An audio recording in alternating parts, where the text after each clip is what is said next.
America awaits a decision from the president. Defense Secretary Pete Hegseth is maneuvering military assets and says the U.S. is in a defensive posture. Our chief national security correspondent Jennifer Griffin has more on what's being deployed to the region and whether that defensive posture might change to an offensive posture. Jen. Well, John, first, a quick correction to what the former defense minister of Israel just said.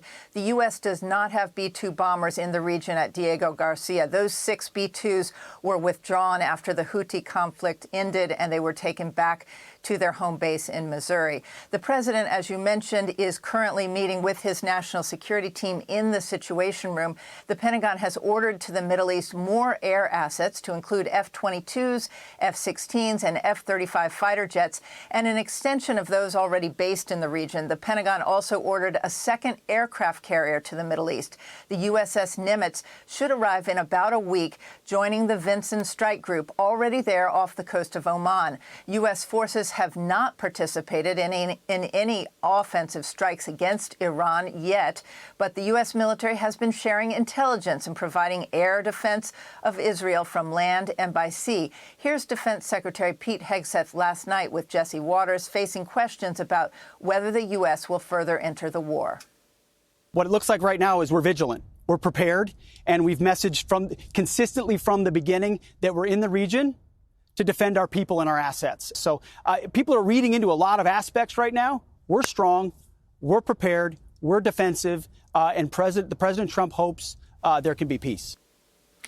The Nimitz and some of her escorts were spotted yesterday crossing the Singapore Strait, steaming west after leaving the South China Sea.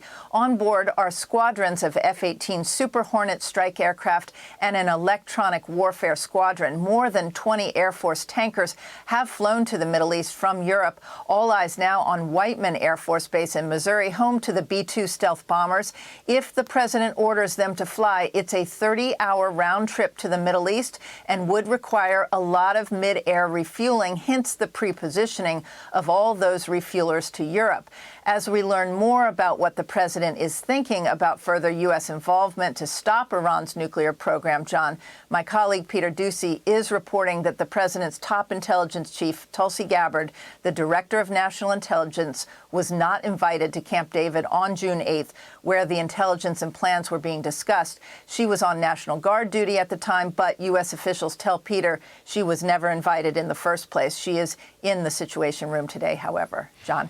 All right, Jennifer, thank you. And that's what I was thinking about a few minutes ago when discussing it with Jillian. Hey, Sean Hannity here. Hey, click here to subscribe to Fox News YouTube page and catch our hottest interviews and most compelling analysis. You will not get it anywhere else.